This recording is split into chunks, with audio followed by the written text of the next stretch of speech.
The picture is a crucial part of an eBay listing. Tips for taking, editing, and posting better auction photos in this hour of Call for Help. Hi, Call for Help.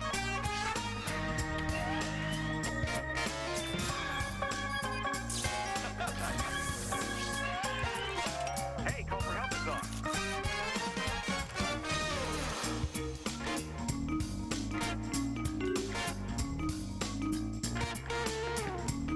Oh, you just stay there, old paint. I'll be back. Oh. Whew. Hey, how are you? Good to see you. Welcome to Call for Help. I am Leo Laporte, your genial show host. And for 6 years I've been doing this show, and for 6 years I've wanted to have... a real article, genuine double rectified busthead. Thank you, John. I've wanted to have the courage to wear this shirt. And this is my last chance, so I'm going to wear it. What do you think? You like it? Uh-huh, yeehaw! That's what I call courage. There's old paint in the back there, right? Yeah, there's some string hanging, but that's all right. What the heck is that? That's the problem with this shirt. Yeah. It gets all tangled up and stuff. Only one thing hotter than a geek, and that's a cowboy. You like cowboys? Uh-huh. Yeah. I don't know if this actually makes me a cowboy. Hey, welcome to the show. It's good to see you. I'm Leo Laporte, and this is, yes, the last Call for Help show. But, boy, we're going to have a good time today. I'm so glad you're here. Throughout the show, you're going to see, you know, this show, of course, I've been doing this, and we've had many hosts, of course, Kat and Phil Allingham and Becky Worley and Scott Harriet, and, of course, Chris Perillo for a long time. And Silicon Alley, who sat in that seat for a long time, that you're sitting in, Kat. A lot of people have been on the show, but what you don't see as often is the people behind the scenes. So throughout the show, we're going to give you a little peek at some of the people who bring you Call for Help every single day. The people behind the cameras who are so very important to this show. And just as a way of acknowledging the work they've done for the past 6 years. Whew. Now, if you have a question for us at Call for Help, you know, we've got that email form, techtv.com/call-for-help. I don't think anyone's going to respond, but you're welcome to put a question there. Force of habit. You know what? I'm going to come in and I'm going to check the email every day. Uh-huh. Yeah, I'm going to come in and sit at my little keyboard. Yeah, right. Yeah, right. I like that shirt you're wearing. Is that an official Call for Help t-shirt? Yes, it is. That's the new one? I kind of blend in here, but yeah, this is the new one. We have lots to give away. Just in time. We're going to give them away today? Send us your address, and we're going to send out that's nice. shirts. Yeah. That's good. Anybody This is wants the girl tee. It's long sleeve if you They're can't really tell. nice. Yeah, I like them. Hey, good show today. Jim Hyde is here. We love Jim. He's been on the show many times before. He's the author of Sell It on eBay. He's going to show you how to take, edit, and post better photos for online auctions. Get more money for the stuff you sell on eBay, so you're going to want to stick around for that. That's what we do. It's what we've been doing for 6 years, is help you use the technology to make your life a little better, make a little bit more money. Plus, websites come and go. Kat has a way you can look back at old pages. It's an internet time machine. I want to show you something, Kat, that just as an example. Okay. We get mail all the time. I get lots of wonderful email. Occasionally I get some regular old-fashioned mail. This came to me from a fellow who's graduating from Pedro Menendez High School in Jacksonville, Florida, Adam Christopher Jackson. And he just, you know, I don't know Adam. And he just decided to send us an invitation to his high school graduation. You only get like 6 of them. That's just really sweet. So where is it? It's in Jacksonville. You know, I'm not going to be doing anything, so maybe I'll go. Oh my gosh, you would make his day. May 22nd. I think I could make that. That's tomorrow. That would be awesome. But that's the kind. Me and old paint be coming out there to Jacksonville. No, that's the kind of thing that I love that, and it's one of the things that really makes doing this show so great, is that people consider us part of their family. Yes, they do. And isn't that sweet? So thank you for inviting us to your graduation. I don't know if Kat's going to be there, Adam, but I will. Okay. Yeah. No, I don't know. I don't think I can make it. Hey, let's get our first call of the day. Wait, I just want to mention something. There's a rumor going around that the Swiffer wet jet is killing dogs and animals. And since I invented the Swiffer, I just want to let everyone know that that is a hoax. What is the Swiffer wet jet? Well, it's this thing that collects dust and dirt on a long pole, and now they have them that actually squirt water. And I invented the dry one when I was an intern a couple of years ago, and this is the new version of it. You invented it? Yeah, I invented the Swiffer. Wait a minute. You invented it? Yes, I invented the Swiffer. I was an intern. You didn't tell me that you're independently wealthy. Well, no, I didn't get any money for it because I was an intern, and so I was in a brainstorming meeting. That's where I came up with the idea. And as I was being an intern, you have to sign away all your ideas. How many years I've been working with you? I don't know, 4. I never knew.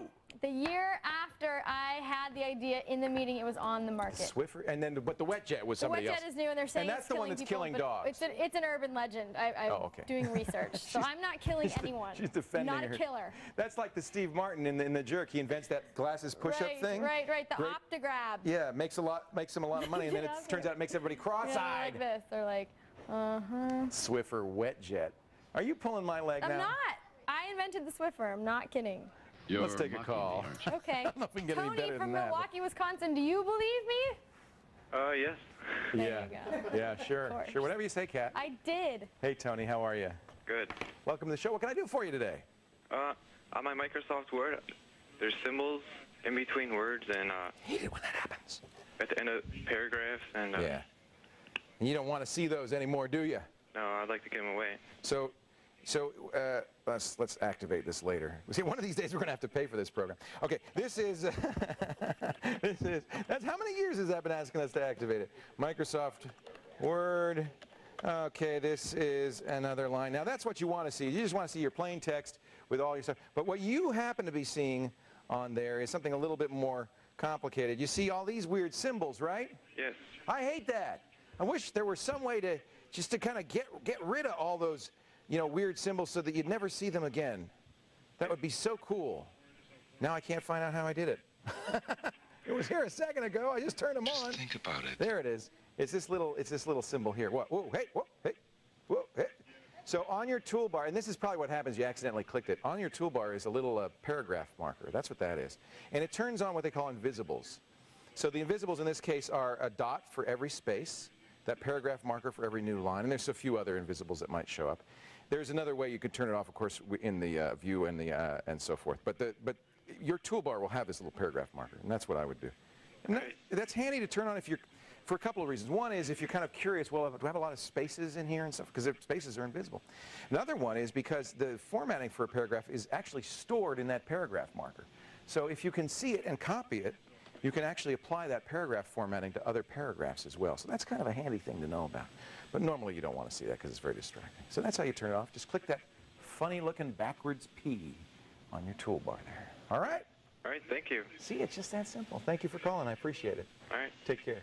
All right. Coming up next, we're going to head back to the phones. I want to take another call for help and a whole lot more. You stay right here now, partner.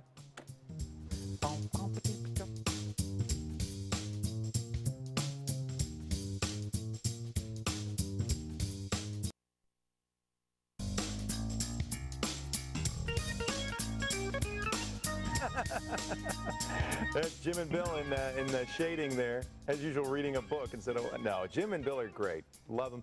And as we went into the commercial, the folks upstairs in Master Control, they're the people who really kind of keep this whole thing running. Without Master Control, we wouldn't even be on the air. They're the ones who say, tell Leo he's out of time.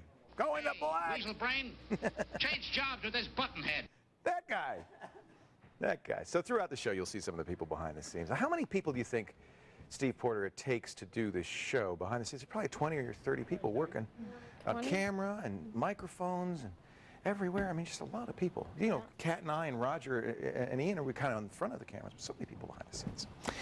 Good people, too. Let's jump into another call. Who's on the line here, Kat? Okay, Leo. On the line is Kevin from Kingsport, Tennessee. Kingsport. Hi, Kevin. It's either Kingsport or Kingsport. Hello, Kevin. How are you? Doing good. How are you, sir? I'm very well. How you like my shirt? Well, you can't see it, can you? But it's beautiful. Let me just tell you. Sure it is. What can I do for you? I have Windows XP running on my computer, and it's a version of the computer itself is a used computer I purchased, and it's listing another administrator, and I do not have a password for the administrator. I wanted to know what I would need to do. So when you log in, you're not an administrator? No, sir. I can log in as a user, but not as an administrator. That's kind of a problem, isn't it? Yes, sir. Yeah, because you can't create another administrator account, and you can't administer the computer, which means you cannot, for instance, install software, kind of important things like that. In some cases, you can't even update the antivirus or run Windows Update. So That's exactly right. That's exactly right. We've got to get you in there, or that computer really isn't usable. So if you can't go back to the original owner and find out, did they give you an install disk? No, sir. No. So you basically, you don't have anything. Well, it's a little tricky, but there are ways to crack the Windows XP password. I'm afraid that's what you've got to do. I mean, the ideal thing to do here would be to reinstall XP. But since you don't, we're gonna point you to an article that the lovely and talented Kevin Rose, your namesake, wrote on cracking XP passwords.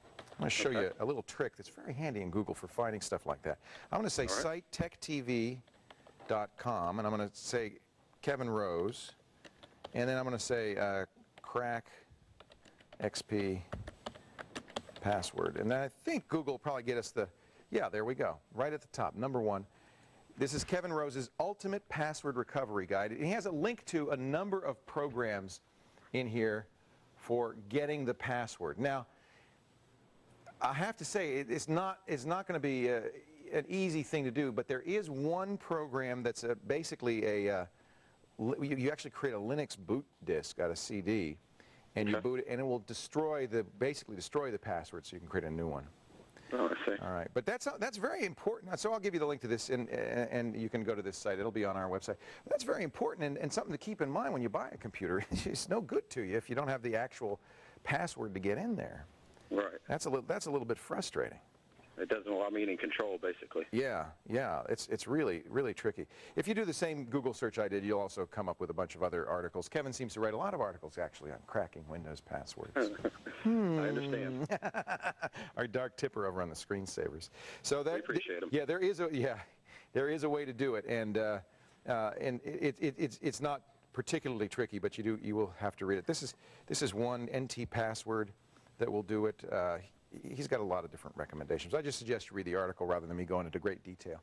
I'm a little hesitant too, because at the same time I don't want to tell people how to get into other people's computers. I certainly understand. But I know you have a good and real reason why you want to get in that one, because it's yours. Yes, sir. Good luck, Kevin. I appreciate your time, sir. Oh, nothing better to do than talk to you. I love that. Thanks for the call. Okay, Kevin? Take care. Take care. Coming up next, hey, there may be no free lunch. There isn't any free lunch, I asked. But there is our free file of the day, and still ahead on Call for Help, tips for better photos online for your online auction listings from our own eBay expert, Jim Hyde. You stay right here. Take care.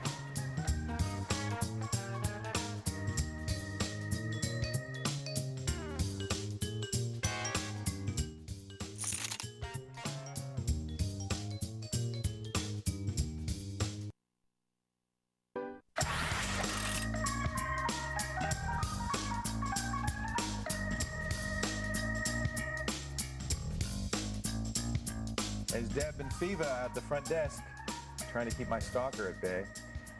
Those are nice people too out there, really good people. Hey, every computer comes with a browser these days. Of course, it wouldn't be a computer without a browser, but you don't have to use Internet Explorer just because it came with a computer. There are alternatives. One of the oldest and best known alternatives for browsing is our free file of the day today. Ian, the lab guy, is going to tell us all about Opera. What version are they at right now? This is at 7 right now. See, that's one thing about Opera is they've really updated it a lot. How long have they been around? A long time. I think this is the first alternative browser, maybe after Netscape and Internet Explorer. You mentioned that they were the first to do tab browsing. Yeah, which is one of the things they really innovated on. Yeah, it's right up there. So you use Opera? I was talking to my cousin who's an IT guy, and before I came to Call for Help, I'd never heard of Mozilla.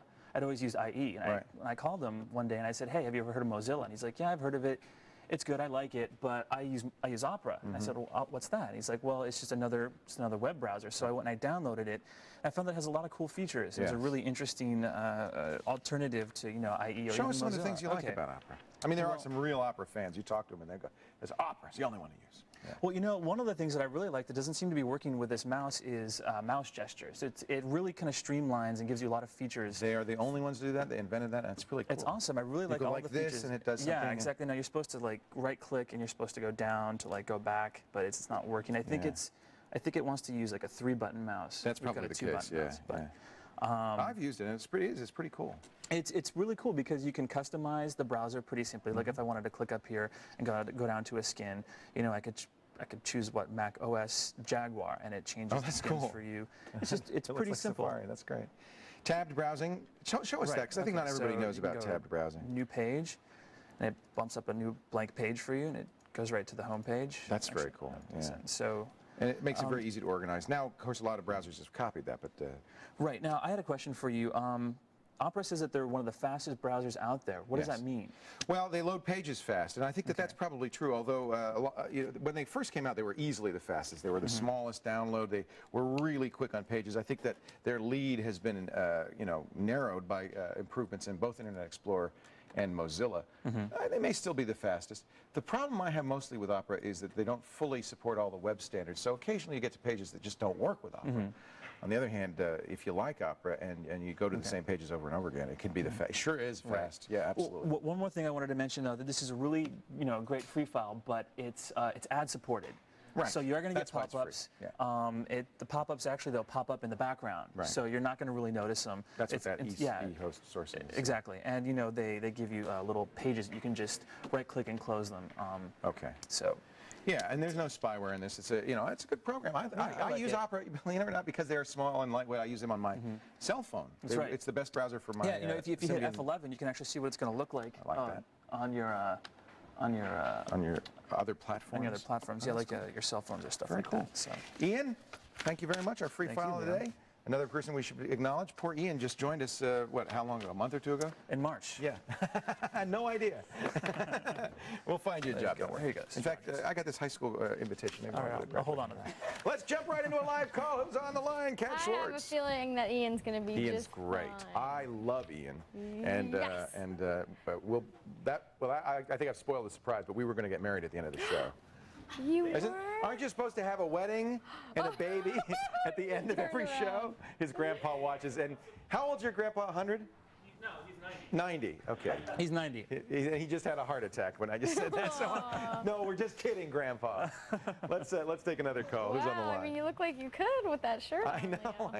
On the phone, it's Mitch from Racine, Wisconsin. Hey, Mitch, how are you? Good. How are you? I'm great. I'm not going to ask you how you are again because you already told me. So maybe I could just ask, how can I help you? Well, I'm running XP on my computer right now. Okay. And I was wondering if I could run another operating system on that, and if I could put that on an external hard drive. Well, you certainly can run multiple operating systems on the internal drive. That's not too difficult. Okay. A little trickier booting from an external drive. In the old days, we used to have external drives that were on something called SCSI, S-C-S-I. You could boot from those.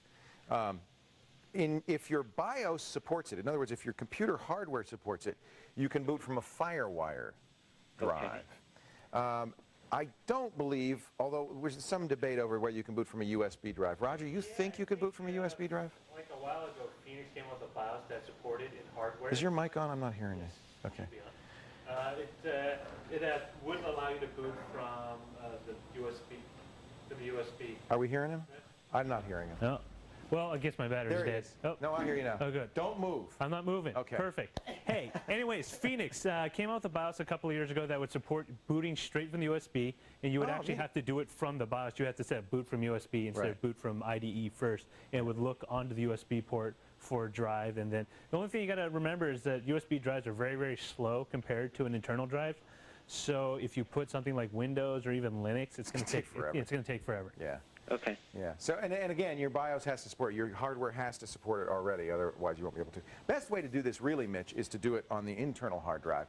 Okay. And to do that, what you have to do is it's something called partitioning, which is take an existing single real hard drive and divide it into logical hard drives. So take that one C drive and make it a C, D, E drive. And then each partition can have a different operating system on it. Okay. It's kind of an advanced procedure. What other operating system do you want to use? I wanted to use OS 10. Well, you're out of luck then anyway, because you can't run OS 10 on a PC. All right. Actually, there's a couple of geeky students, graduate students, who they say come up with a way to emulate OS 10 on a PC. Have you played with that yet? No, I know. No, you moved. See, I can't hear you. See. They're okay. Now we can. Oh, perfect. There must be. There's a wormhole above me that just saps up the radio signal. I know supposedly there's a rumor that goes around that Apple actually does have a version of OS 10 running on an Intel-based processor. You can't buy it, though. But you can't buy it. They did release Darwin that, supposedly is kind of what OS 10 is based off of, and that you could actually recompile and run on an Intel machine, but it's not the same thing as running OS 10. The real problem is that it's a different processor. The Intel chips don't run OS 10. It needs a PowerPC chip. Now, this company, Pear PC, supposedly has created a Mac OS 10 emulator Now, for that, you probably wouldn't need to have a partition. Let's see if I can find them. It's PowerPC Architecture Emulator, pairpc.sourceforge.net. Now, you're really on the bleeding edge here if you're going to use this. But the good news is it probably, I don't know, it probably will run, coexist with Windows without, oftentimes these emulators do work within Windows rather than having to have a partition. But you're going to have to look at this. I haven't played with it yet. This literally was just announced a couple of days ago, so I haven't had a chance to take a look at it. But it's pretty amazing if they do manage to get, as it looks like they have, OS 10 running. Yeah, you see it's running inside a Windows window, so that's what makes me think that you still have Windows running. You like it when I do that? Hey, thanks for the call. I appreciate it, okay? Okay. Yeah, so bad news on both counts. You don't want to boot from external drive generally. You might not even be able to. And if it's OS 10 you want to run, you're probably out of luck. You're going to have to buy a Mac, I'm sorry to say. Coming up, we're going to take more calls, and we'll show you an internet archive where you can see web pages that don't exist anymore. But while we take a break, let's test your tech knowledge for our daily quiz time. Head to our website, click on the quiz link. Get this right, you're going to be in the drawing for that beautiful new Call for Help t-shirt. Our quiz question of the day, my friends. Who was the very first Call for Help caller? Was it Captain Kangaroo, Pat Boone, John C. Dvorak, or Leo's mom? Get to the website, give us the answer. We'll talk about it when Call for Help continues.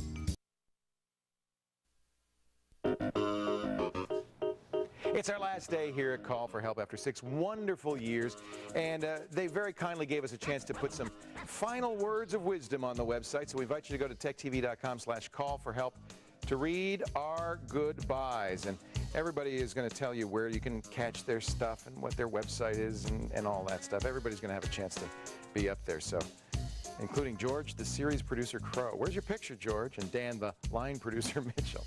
It's been a great 6 years. Say goodbye online at techtv.com/call-for-help. Now, let's jump right into a live call. Who do we have on the line here? I'm looking for that. I want to see. I'll find it in a second. It's under About Us. I'm sorry, I should have told you. Under About Us. Yeah. Okay. Anyway. It's not up yet. It'll be up soon. Yeah. Well, when the show airs. On the phone, it's Brandon from Silver Creek, Georgia. Hi, Brandon. How you doing? Hi, Leo. I'm doing fine. How are you? Oh, I'm doing very well. Oh, look, I got a pop-up. What's your IQ?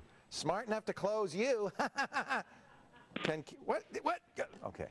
Go ahead, Brandon. I had a little pop-up moment. What can I do for you today?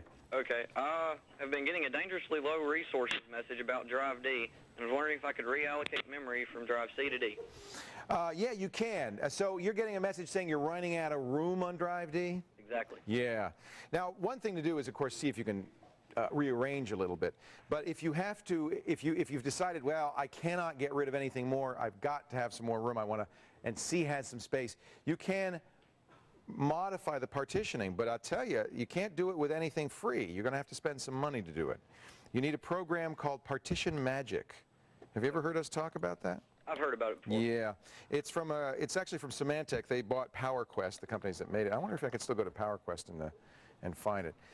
It's about $79, and what it allows you to do, it's what we call a non-destructive partitioning program. So what it allows you to do is resize partitions, and that's your problem. You've got, well, I made an assumption here.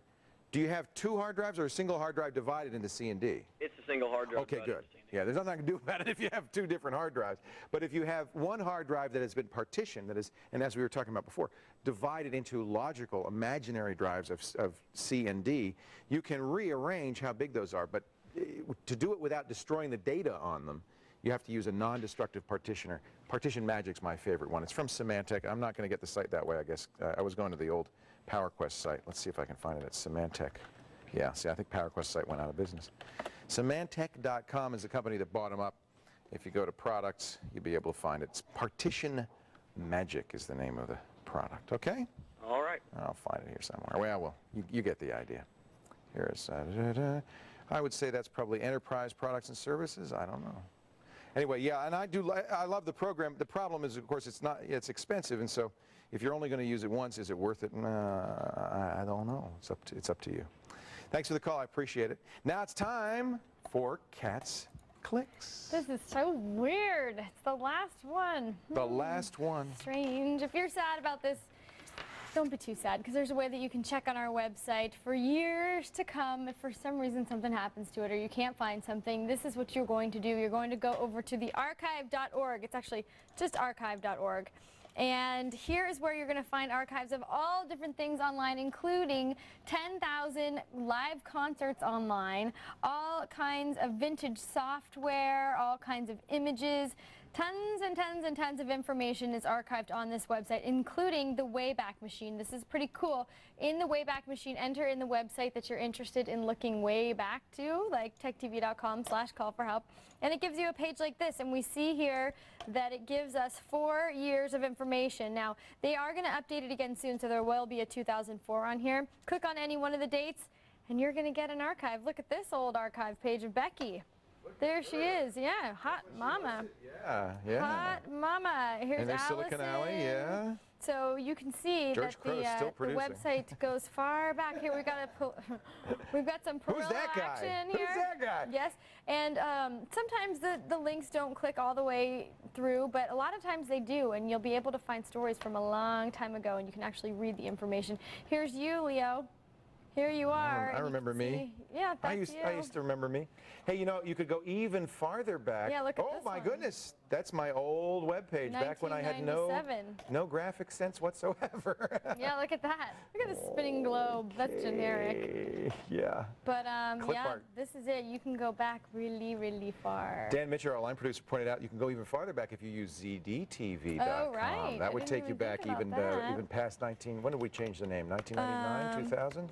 Yeah. Something like that. Yeah. One thing. Look at that. Yeah. Oh. 1998. Oh, let's see what we have in 1998. There's a segment that we didn't get to do because of the show ending from this website called Ultimate Ears that actually makes customized earphones. Those I got them. cool. They're pretty cool. Check them out, Ultimate Ears. I wanted to because they made me a pair, and they were going to make you a pair and everything. They pour they make a mold from your ear. They pour a thing in your ear, and you go. It's like this little goo, and they. But you see all the rock stars. Monitors. You see the rock stars using them. Right. It's a monitor. It seals the sound. Yeah. They're really cool. Yeah. I'm jealous. And they come in this case. Check this out. And they're about, what, $3,000? No, they're like $500. They are extremely high end. Well, good headphones are very, very expensive. Here's ZDTV. It's coming up. Oh, look at that. It's like taking a long time because it has to go so far back. The web archive's a neat idea. It was... New viruses use porn as lure. Imagine that. No. Shocking. Could you imagine? Shocking. Look at this. This is so funny. Soap? The good old days. Learn how to make Thank you, video Kat. games. We're still doing that. The Internet Wayback Machine. AOL 5.0. Yeah. Yeah, check it out. All the details are on our website, techtv.com/call-for-help. Send me an email, kat@techtv.com. For people who don't know, that was the old network was ZDTV. Yeah, ZDTV. Okay, lady, I love you. Bye-bye. Bye-bye. Coming up next. Oh, is that the last Cat's Click ever? I don't know. No. I got to tell you something. Kat Schwartz is going to be here for a long time to come. She's not going anywhere. Coming up next, Jim Hyde, the author of Sell It on eBay, has tips for better online auction photos. You stick around.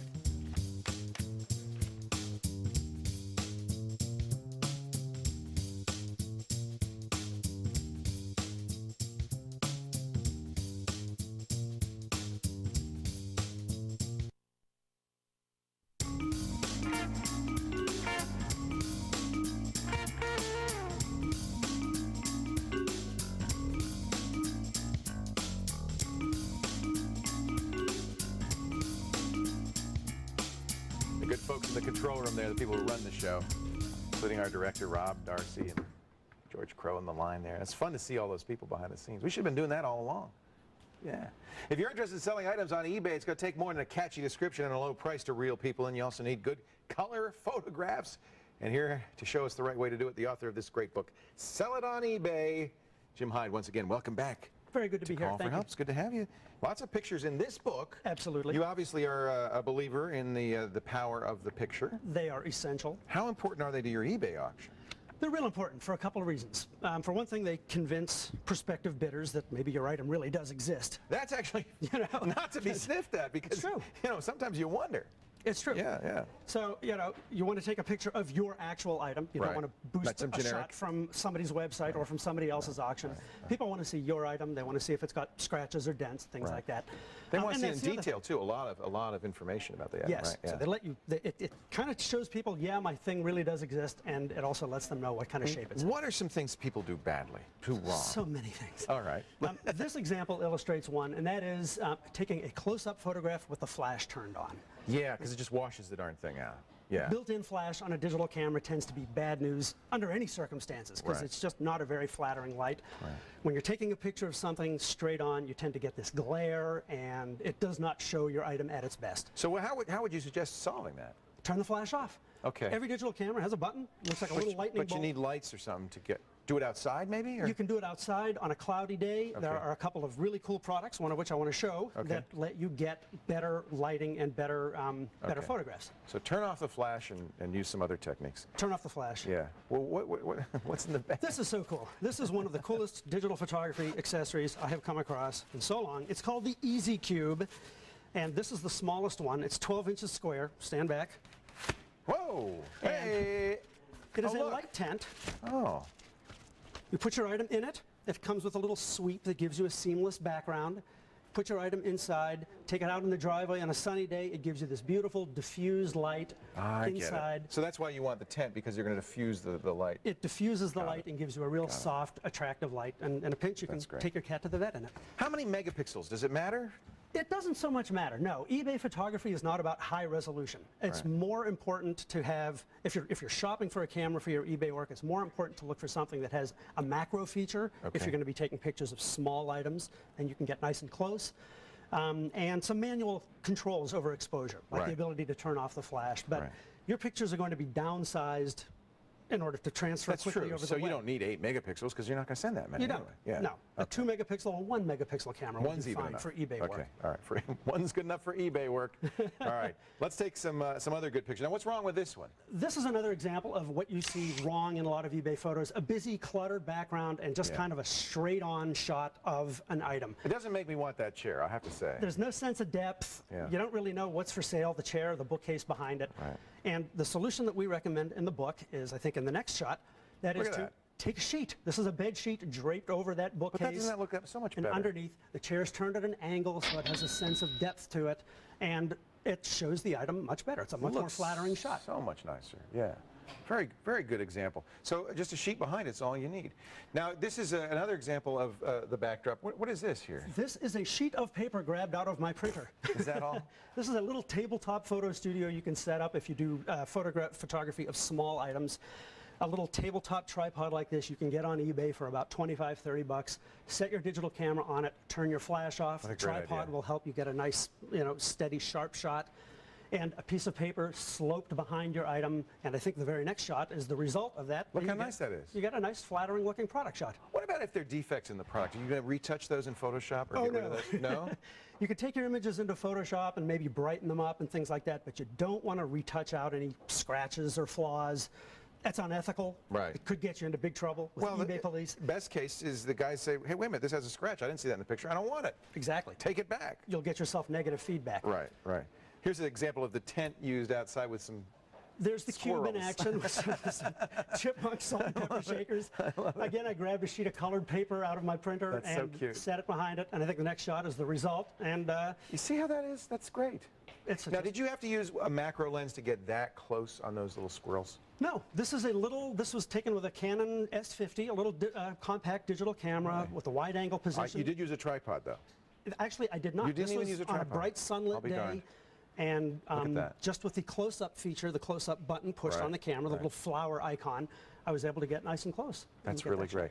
And here is our doggy without the flash. That's right. This is done right, huh? That's right. This is done right without the flash. And this illustrates another thing that you can do when you're selling small items on eBay.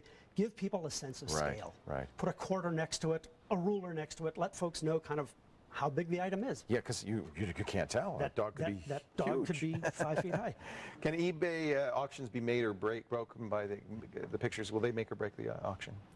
I don't know if they'll make or break it, but they will certainly, bad photos will not encourage bidding. I wouldn't have bought that chair in the first photo, I have to say. No. Second photo made it look great. Yeah. Now, this is an example of selling a tech item Yes, if you're selling something, a tech item, a game of Monopoly, anything that has a lot of pieces. Open it up. It's a good idea to kind of show the whole, do a group shot. Yeah. Show all of the items in a set, and then in the next photo, if there's one item that's kind of the main item, take a separate close-up of that. You can have up to 6 photos in an eBay auction, and so... Do you usually use a service to store the photos? How do you get your photos on the eBay auction? I use eBay Picture Services, Let them do eBay's own hosting service for and that's pictures. Good. And you can do it yourself if you want, but it's a lot more work. Yeah, so use eBay service. And finally, I like this. That is back to our rocking chair again. If there is an item, if there's a detail of your item that maybe adds to its value, maybe this is a rare old antique, take a close-up of that item and make that one of your pictures. And I imagine you'd want to put that text in the text of your description as well if people are searching for, for instance, Kroller. Make sure that they can't see it in the picture with the search. You've got to make sure the text is in the description. Jim Hyde, once again, you've helped us make money on our eBay auctions, and you can do it on online or in the book. Sell it on eBay. Go to our website, techtv.com/call for help for more tips or to buy the book for yourself. Thanks, Jim. My pleasure. It's been nice having you on the show. It's been an honor. Really appreciate it. Coming up next, one last shot at that big board. We'll play the Wired World Challenge and give away a nice prize. I know we will when Call for Help continues. Stay right here.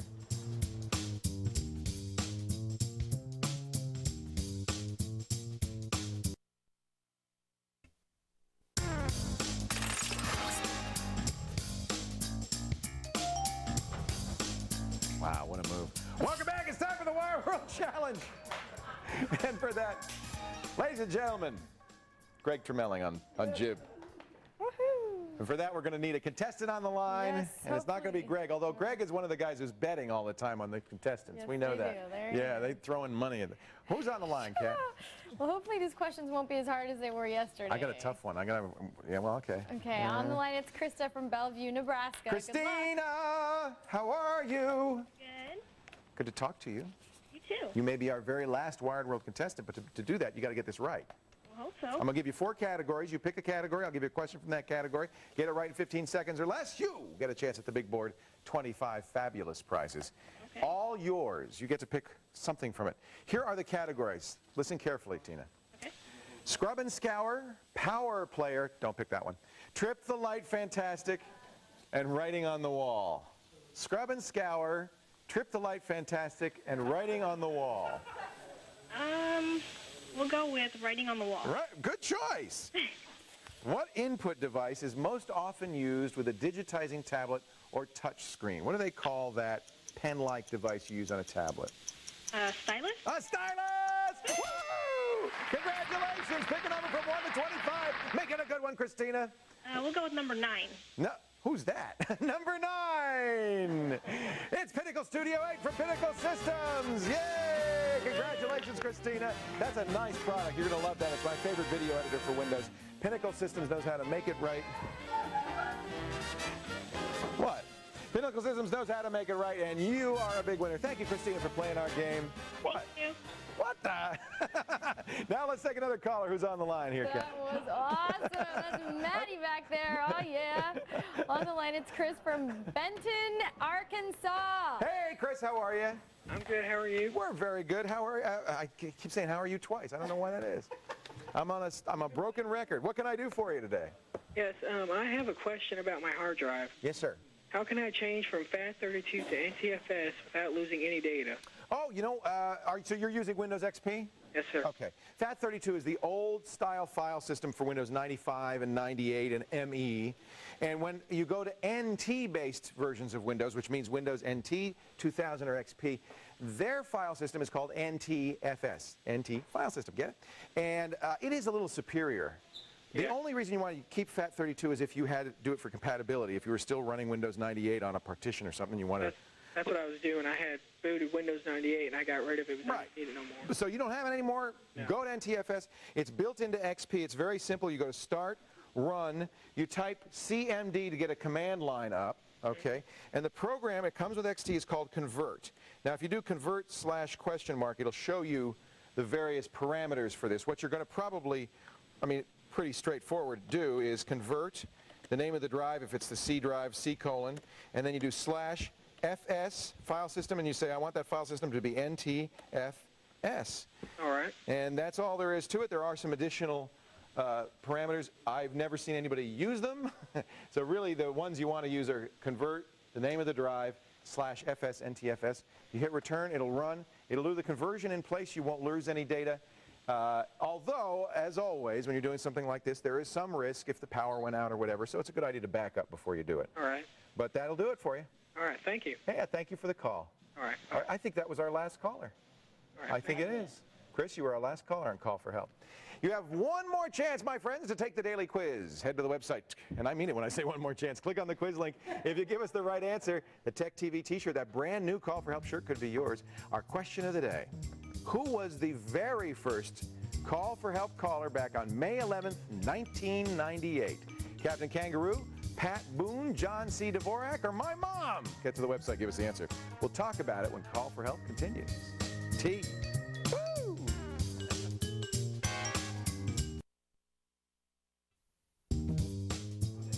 Before the break, we asked you who was the very first caller on our very first Call for Help episode. Call for Help episode. That was May 11th, 1998. It was my mom. The first time we've ever had the D answer be correct. It was my mom, and it was by accident. She had dialed in. We were going to take another caller, and they punched up the wrong button because we didn't know how to work anything. And I said, hello, and she said, it's your mom. Oh, I love it. I said, Mom? Perfect. It was a good way, actually, to start, all those years ago. I guess we shouldn't do a coming up on tomorrow's show, should we? No. So let's take a look at the email bag. Okay, I know that you guys are going to be keeping in touch with us through your blogs. How do Yes. I get a blog?